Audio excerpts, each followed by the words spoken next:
Yeah, that feels really weird. And ooh. I am on my way to get my ears professionally cleaned for the first time. I didn't want to be alone in this experience, so I'm bringing my two friends, Joe and Mikala, with me. It's going to be kind of like a little battle to see who has the most earwax, and whoever does is getting it extracted. So we're going to learn a little bit more about earwax and how you can care for it at home and why some people produce it more than others. And yeah, we're going to have our ears checked out. Let's go take a look inside our ears. How do you guys feel? I'm excited. I'm very excited. Who do you think is gonna have the most earwax? Me, are you kidding me? I'm gonna dominate this thing. I can't wait. We'll see.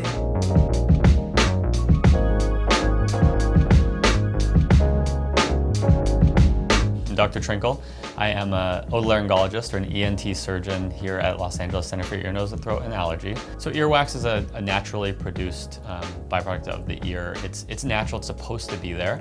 It actually is very healthy to have. It does a couple of things. Number one, it traps debris. So if things are floating into the ear, mostly microscopic particles, it's gonna trap them and then it's gonna be shed out. Also, it moistens the ear. So you don't want the ear to be too dry. Just like your skin, if you get too dry, it cracks, it hurts, it's painful. Wax can produce almost like a lubricating effect. So you want it to be there. Otherwise, if it's not, then your ear dries out. And we get a lot of patients that come in with just ear pain, a lot of times from using things like Q-tips, etc. They're kind of destroying the natural product of the ear canal and creating more dryness. We're starting up the ear cam, and then we're going in the ear. How wild would it be if there was like a nest of spiders in Caroline's ear or something like that? Joe, don't say that. That's disgusting. Ew, that can happen. That's literally like. We get cockroaches at least once a month. No, you don't. In people's ears? Oh yeah, that's very common. Ew, that's gonna be me. I'm gonna be that statistic. I'm gonna have the roach in my ear. All right, you ready to go? Yes. Okay. That's actually her tympanic membrane, which is basically the end of the ear canal. So what you're looking down is the actual canal, and there's no wax, not a single drop. Whoa. What? There's no wax in there. Just None at all? Just one small roach, but we'll leave it Oh in my God, let's leave the roach in there. We're family now. I'm sorry to be a disappointment, but like also happy too. You actually want your wax right here, right where those hair cells are right there. Okay. If the wax is out here in this area, it can be pushed out. Some people don't produce as much earwax as others. Some people produce harder earwax, some people produce softer earwax, like more mucousy type earwax. There's all different types of earwax that you can produce. Well, I'm good. Who's next? Here I come. I just feel like it's built up, you know? I'm older than I look, and I don't get my ears checked out that often, and I do wear the ear pods a lot. I hope my hearing isn't going, so I'm praying that it's the wax and not my hearing.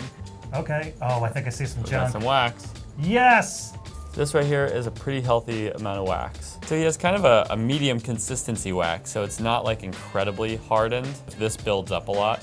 It doesn't come out as one big chunk, but it also doesn't suction out very smoothly. We'll use what's called a curette to kind of gently scrape that out.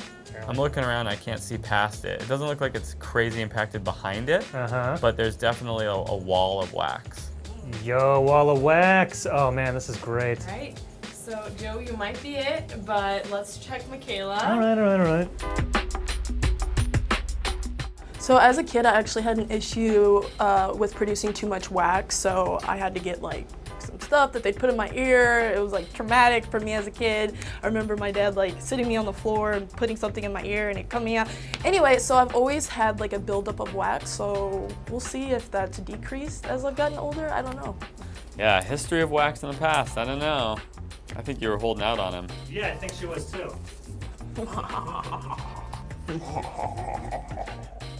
Can you see that? That's from using Q-tips, isn't it? Yes, it is, because you can see how it's flattened out. So it's kind of a darker piece of wax that's flattened out.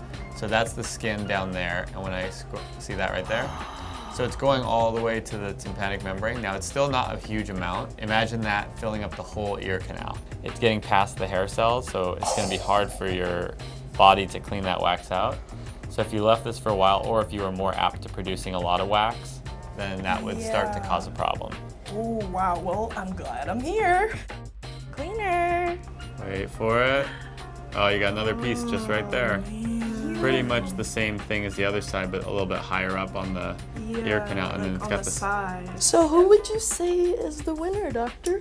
I think, to be honest with you, it's going to come down to when we clean it out. Because if he has a lot more wax behind that one flake, then I think it's still a competition. The plot has thickened. Okay. What we do here as an otolaryngologist is we remove the wax with a couple of different methods. One method, which we do when there's not an incredible amount of impaction, is we use what's called a curette. A curette is kind of a metal loop that we use to kind of scrape out the earwax. That will just help us kind of gently remove all the earwax without damaging the skin, etc. The other option that we have for removing earwax is a vacuum or a suction. And we go in with this suction, as you can see, and we just vacuum it out little by little. Bro.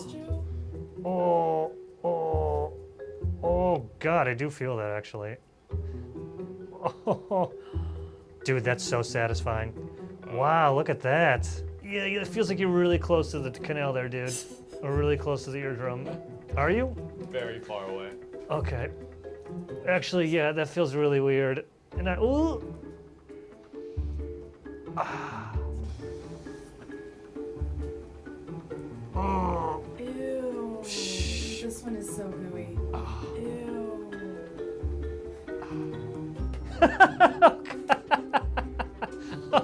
That's so gross. They were your little friends, and now they're gone.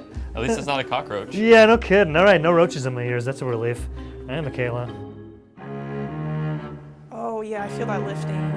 Lift. Oh. Oh yeah. Oh my God. Oh!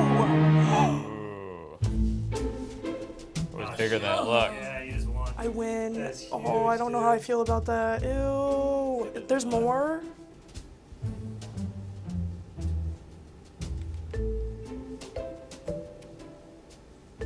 Oh my God. The wax in my right ear? Ew. Okay, I really gotta stop using Q-tips. This is like a intervention. I get it, all right? I'll stop.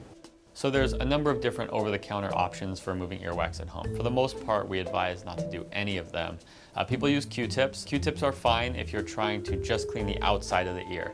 The second you get that Q-tip into the ear canal, now you're potentially causing a problem. Perforated eardrum or a hole in the eardrum that can be caused by self-cleaning can sometimes be hard to fix, and even when it is fixable, it's a pretty big surgery that comes with a fair amount of risks and complications to it as well.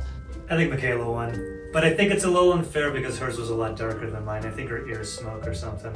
But, I think someone's a sore loser. well, mine was so gooey, so you had to wipe it down in a bunch. Mine wasn't that concentrated, so can we weigh it?